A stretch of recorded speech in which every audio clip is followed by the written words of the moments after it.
Hey there, fantasy managers. It's Devo1099 with Fantasy Football Backers, ready for Game Week 23. This week we're going to cover Mondogoal, and we're going to look at some of the selections that we're considering for this week. There's some great matches on tap. One that I'm not going to talk much more about is Chelsea and Man City. I'm not real sure what's going to happen in that match, and I think that both teams are going to play pretty tight. City's missing Yaya Toure. Wilfred Bony will not be playing for them just yet. Chelsea could be without Diego Costa. So this could be a slightly strange game for both sides, and with their values where they are, I don't see great opportunity in selecting them. So I'm going to steer clear of that. I'm not saying that there aren't some good plays and there won't be some goals in that match, but I think there's enough other opportunity to go around that I'm just going to leave that one out. So let's get right to it. I'm going to start with keepers, and this is going to be a little bit extended version. I'm excited that we've got some Premier League matches back, and so I went a little more in depth. Want to try to talk you through some of my thought process on some of my choices here. Starting with David Ospina, Arsenal's starting keeper. He replaced Chesney after Chesney's smoking incident. Among other things, Chesney wasn't playing great, so Ospina was a really solid keeper for the Colombian national team in the World Cup, and he's just carried that straight into this season now that he's gotten the opportunity, and his form is great. Villa is not going to present much of an opportunity to challenge Ospina, so his saves numbers are probably not really going to be there. And Mondogoal's got him priced as the absolute highest keeper. So while he's got a great opportunity at a clean sheet, and he's playing very well, I can't really justify paying £11 million for him this week. If you have the money lying over and you're convinced that Arsenal is the best bet for a clean sheet, I'm not going to fault you for playing him. He's certainly a good option. I think there are some slightly better options, and we're going to go into those. One of those is David De Gea. He's got Leicester at Old Trafford. If you remember earlier in the season when United was crumbling, this was the game that really stood out because they had gone up 2-0, and Leicester came storming back, ended up winning 5-3. So it was a crazy game. De Gea let in 5 goals. Most of them weren't his fault. I think there was at least 1 penalty kick, if not 2. He's going to want revenge in this match, and United is just a considerably better side than Leicester at this stage of the season. I think De Gea is a good option. I don't necessarily think he's a better option than Ospina, but I think he'll get a little bit more work, might be able to get a few more saves. But again, at £10.1 million, he's still fairly expensive. So let's move further down the list to Fraser Forster with Southampton. They've got Swansea coming to St. Mary's, and frankly, I don't see how Swansea's going to score. Gomez is a solid replacement for Bony, but without Bony and without Sigurdsson, Swansea doesn't really muster much of an attack, and Southampton plays fantastic defense, particularly at home. Forster's been great all season. I think it's £7.3 million. Forster's a really, really nice option this week. I would imagine I will land on him more than a few times as I start filling out my Mondogoal lineups in advance of Saturday's action. Next on my list, I've got Asmir Begovic from Stoke. Not often are we looking at Stoke players. They're just not, they're a middle table team. But QPR is really awful away from home. Charlie Austin has had a good season. He's slowed down a bit of late, and away from home, QPR is just so bad that Begovic, becomes a legitimate option, and his value is only 6.7 million pounds. So he's going to be able to save you some budget that you can use elsewhere to get some higher priced players that might be able to get you some goals. I think the decision comes down to Forster or Begovic for my cash games. I think De Gea and Ospina are too expensive. And then there's one other keeper that I am considering. I would only use him if I had to differentiate myself from a huge field, and that's Simone Mignolet of Liverpool. He's got his job back, as we've mentioned a few times. He's leading a Liverpool team that's been resurgent lately and undefeated, I believe, in the last 10 matches. They've been playing really solid football, and West Ham comes to town. West Ham has a strong attack, so this doesn't line up that well for Mignolet here. But the odds makers have Liverpool entrenched as pretty heavy favorites, and so at 8.2 million pounds, he's slightly more expensive than Begovic. He's slightly more expensive than Forster. I can't see a lot of people using Mignolet here, which gives you the opportunity that if things break right for him, he can get that clean sheet, maybe get a couple saves, and Begovic and Forster let in goals. I can see a path to Mignolet being a big part of your team. But he's our differential. Moving on to defenders. I'm going to put the first two together because they have a lot in common, and by a lot, I mean they play for the same Southampton defense. These are two guys that we've been tracking all season, Ryan Bertrand and Nathaniel Klein. Both get involved heavily in attack. As we've mentioned, Swansea doesn't project to have much going for them offensively. They're not a good possession-oriented team. They're away from home. I really like Southampton in this match, and I really like Bertrand and Klein to get forward, send in some crosses, maybe get an assist, maybe a goal. They've got tremendous upside, and they're playing very well this season. I think Bertrand and Klein are great plays on Mondogoal, both clocking in at 8.6 million pounds, which is a little steep. But as you'll see, most of the defenders that we're looking at this week are a little bit bunched together as it is, so not particularly expensive relative to the other options. Laurent Koscielny of Arsenal. Arsenal is probably the biggest favorite to keep a clean sheet this weekend against Villa. Villa can't score. Benteke scored a couple goals early on. He hasn't done anything since then. Carles Gil is a decent transfer, and he managed a goal in the FA Cup, but Villa's no good. They're not going to be scoring a whole lot.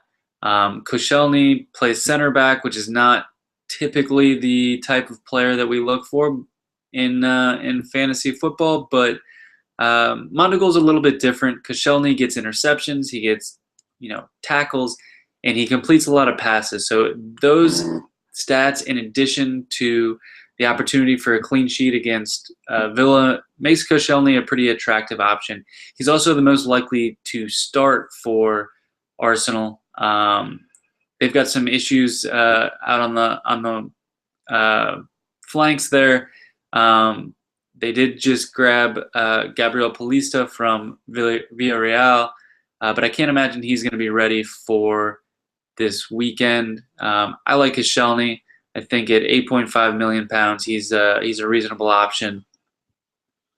I think he's going to be making it into a few of my teams. Alberto Moreno of Liverpool. We mentioned Liverpool is a bit of an underdog to keep a clean sheet against West Ham, but they can do it, and they can do it at Anfield. And Moreno also can score you some points by getting forward. He's listed as a defender, but he's actually playing more of a wingback position and certainly overlapping heavily in the final third, getting a lot of touches up there, and he's a pretty creative player. So Moreno at 7.6 million is a really nice play. I don't have him on my list, but Martin Skirtle is also a solid option. He completes a ton of passes. He's he's not really too involved in any sort of goal scoring plays, but Skirtle is also a solid option. He's at 8.2 million, so a little more expensive than Moreno. So I prefer Moreno in this instance, but I can't fault you for either if you decide that you want to roll with all Liverpool back and go hope that the Irons can't put one in the net. They could all work, and they're decent options. Patrick Van Aanholt for Sunderland. Sunderland defenders, we've left him alone ever since Van Aanholt got hurt, but he's back, and he's a goal scoring threat from the back for Sunderland, and they draw Burnley at the Stadium of Light this weekend. That's as good a matchup as Sunderland is going to get.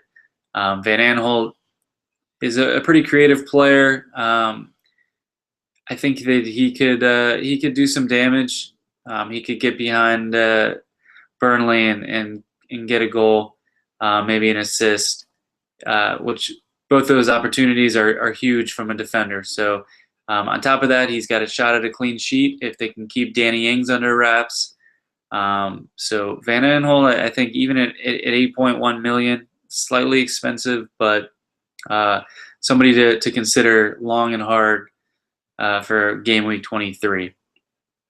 My differential for defenders this week is going to be Daryl Janmaat. Janmaat has led the entire Premier League the past four weeks in touches in the final third among defenders. So he's getting into the right positions. Newcastle just hasn't really been able to do anything. That could change against Hull. They're away from home, not great for Newcastle, but I think Janmaat is a solid play at 7.1 million pounds. I probably won't have him on my cash games, but I think there's upside there, as I think he'll have low ownership percentages in any sort of large field format. Moving on to the midfield, we're going to start, and we're going to try to start spending some of your budget, because we've given you mostly options that we would use that are below 10 million pounds. So we've got to spend the budget somewhere. Midfield and forward is typically where we're going to do that, and that's no different this week. Starting with Santi Cazorla. As of today, Alexis Sanchez is facing a doubt on Sunday. He's picked up a hamstring injury. He's kind of had a hamstring injury for several weeks now, but it sounds like they're finally admitting that he might need a break. And a home match against Villa is not a bad opportunity to give him some rest, particularly when they head to White Hart Lane next week to face Tottenham in the North London Derby. Cazorla has been extremely impressive all season. He's gotten a little bit expensive.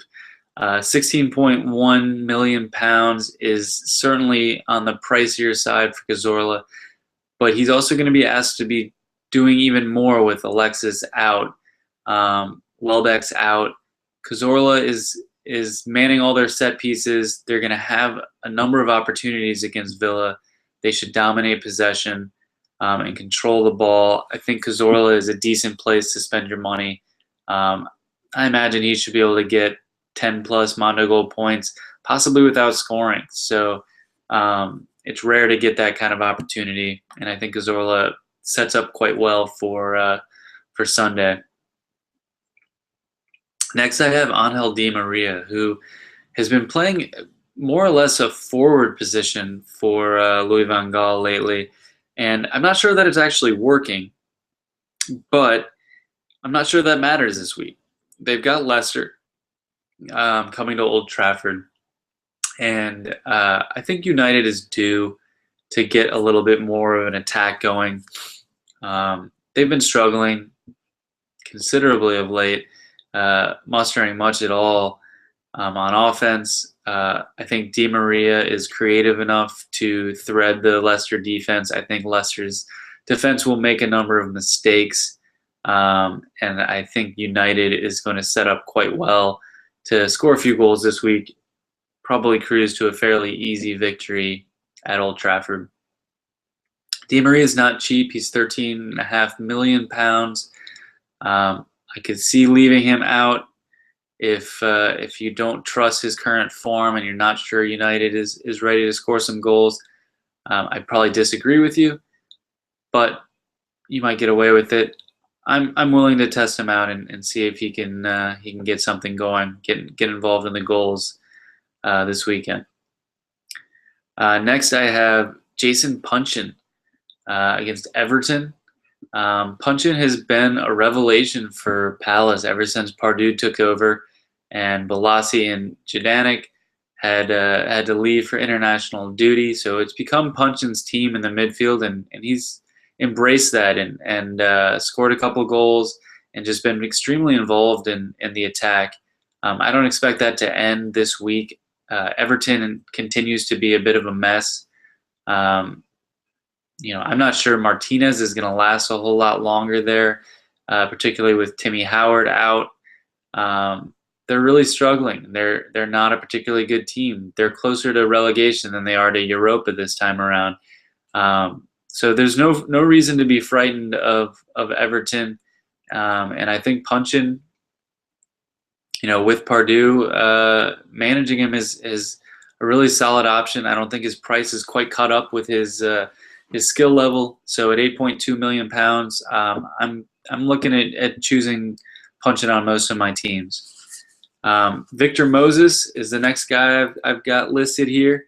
Stoke has QPR coming to the Britannia, and now that Bojan is unfortunately injured, Victor Moses is going to be a really solid option until his price catches up with him. Right now, he's at £8.6 million. I think he's more of a 10 to 12 million type player, particularly with the onus that he's going to have on his shoulders to lead the Stoke attack.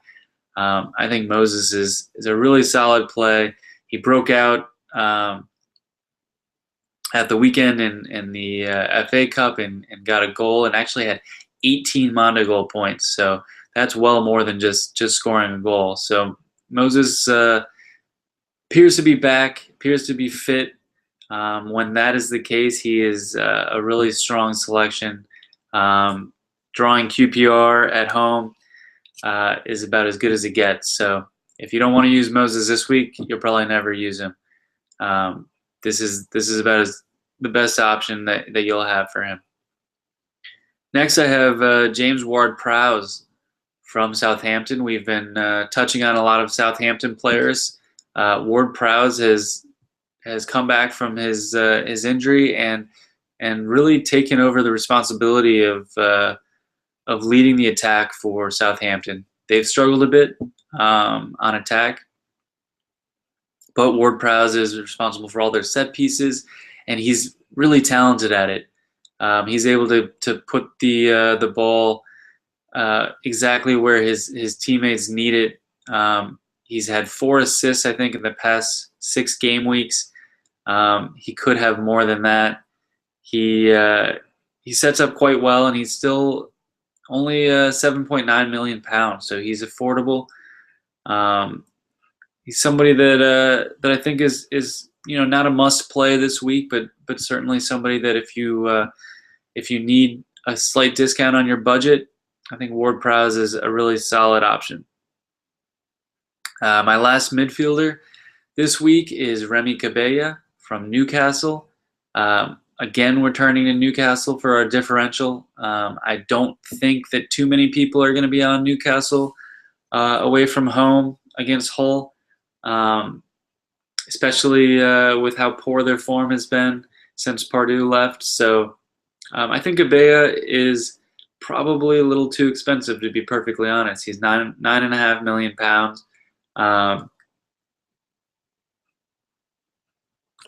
But I think the talent is there, and I think the comfort level in the Premier League is getting there for him. He was getting pushed around and knocked off the ball a lot early in the season.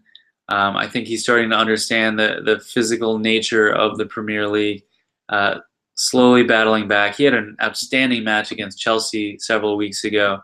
And I think that that the interim managers are starting to trust him, and he's consistently finding himself in the starting 11. Again, I think he's probably too expensive to use in cash games, but I think he's overdue to get a goal or an assist. He hasn't been doing that lately. He hasn't recorded either of those, but he takes shots. He sends in key passes, which are passes that lead to shots for teammates. He's due to get an assist or a goal. Could happen in the same game. He could have a breakout performance. You're going to want him on any sort of large field format where you need somebody who's going to be a differential, because he'll do it. He's not going to be highly owned at his value, but I don't think he can hurt you too badly where he's priced against Hull. I think he'll have some good opportunities. All right, last we're going to move to the forwards. We're going to start with Wayne Rooney. As we mentioned in with Di Maria, United is going to score some goals this weekend. Leicester doesn't intimidate them. If anything, the 5-3 victory earlier this season is just going to anger United. They're going to come out ready to attack. I don't know if Falcao or Van Persie is going to be playing alongside Di Maria up top, or if they move Rooney back to that spot. But I'm pretty confident that Rooney will be in the side. He's their best player. He's their engine. I think he's really solid. He's only 11.2 million pounds, which is pretty reasonable. He hasn't done a whole lot lately, which has brought his value down. I think he's a solid selection this week. I'll probably have him across the board, both cash games and upside leagues. Next, and I did not anticipate putting him on the list this week, but we're turning back to Harry Kane again. He's gotten on the expensive side. He's 12.7 million pounds. He's heading to the Hawthorns against Tony Pulis, which is not particularly good matchup. But he got rested in the Cap 1 Cup against Leicester. He's playing as one of the best players in the Premier League right now, which I know is a little bit crazy to say because he's so young, but it's true. And he sets up well with Mondogoal scoring because he's a passer. He can get assists. He can draw fouls. He's clearly capable of scoring goals. So while his price is a little bit high, there aren't many great options to spend your budget on this week. So if you find yourself in the neighborhood of 13 million pounds left over and you want to give Harry Kane a shot, I'd probably lean towards using him in upside leagues. Cash games, he might be a little bit expensive with the opportunity to be bottled up by Tony Pulis's defense, but I think Kane's a pretty decent option this week. I'd be comfortable using him, particularly with Diego Costa potentially facing suspension. Oliver Giroud for Arsenal, 10.2 million pounds. He draws Villa, as we mentioned. Alexis may be out with a hamstring problem this week. Santi Cazorla is a nice option, but Giroud is going to be the guy up top that is going to be responsible for scoring the goals, and they're going to get a couple goals against Villa. So I like Giroud a lot. I can't see how Wenger wouldn't put him in the 11 with the injuries that he's facing. And Giroud's been an amazing target man since he's been back, outside of his sending off against QPR, which was a blip on the radar. Hopefully, can't see that as being a risk He's typically not too hot-tempered, but I like Giroud this week. I think he's one of the top forward options. Next, I've got Graziano Pella of Southampton. He's had an interesting season. He started out extremely hot, as did the rest of the Southampton side. They went through a lull where they had trouble scoring goals and were in some very difficult matches, and he didn't score any goals. He scored in a couple matches. Now he's back in a slight drought in Premier League play, though he did find a goal in the FA Cup last weekend. As we've mentioned, I don't think Swansea is a particularly strong opponent in their current state, though if Ashley Williams is responsible for marking Pella, even at £7.4 million, he could be a bust. But I'm going to take my chances with him because I think the value is too low for his skill level, and I do think Southampton is going to be able to score on Swansea at St. Mary's. Next, I have Peter Crouch. As we mentioned, Bojan's out. Crouch has not been starting every week, but I think they're going to need him now. And with his size against QPR, if Stoke does dominate possession, they're going to end up with a lot of set pieces, a lot of corners. And when you've got the freakishly tall Peter Crouch ready to head the ball in, he's got a good shot at goals there. And he's only £6.3 million. That's not bad. Very affordable with some upside. You might need him to score to really justify the value, but if you can get a couple shots on target, you're going to be just fine using Crouch this weekend in both upside and cash games, for that matter. My last differential at forward is Jermaine Defoe of Sunderland. As we mentioned, they draw Burnley, who is not a particularly intimidating side, particularly away from Turf Moor. And Defoe has goal-scoring history in the Premier League. He wasn't comfortable in Toronto and Major League Soccer in the States. He was able to come back, swapped out with Josie Altidore, and I think Defoe has a good chance at is getting a goal this weekend. Presuming he draws the start, we won't know that until lineups are announced during team news about an hour before the match, so we won't know that before the early game, which is Newcastle and Hull. But I'm willing to risk Defoe, particularly in upside leagues, because I do think he can get a goal or two. He's not that cheap. He's £8.9 million. I would probably opt for Pella or Crouch typically, but the nature of differentials that you want somebody who your opposing fantasy managers won't be using, and I think Defoe qualifies as that this week. We'll see what happens. I think he's got a shot to score. So that's a wrap for Mondogoal for Game Week 23. This has been Devo1099. I hope I've given you some information. You can go and win some money on Mondogoal this weekend, or apply it to whatever daily fantasy site that you're using.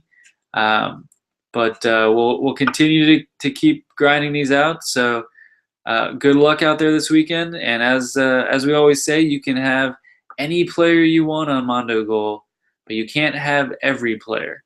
So keep that in mind. Use your budget carefully, and make sure that you're confident in all the guys that you select, because you don't want to be having regrets all Saturday afternoon. This is Devo1099 signing off for Fantasy Football Backers. Good luck this weekend.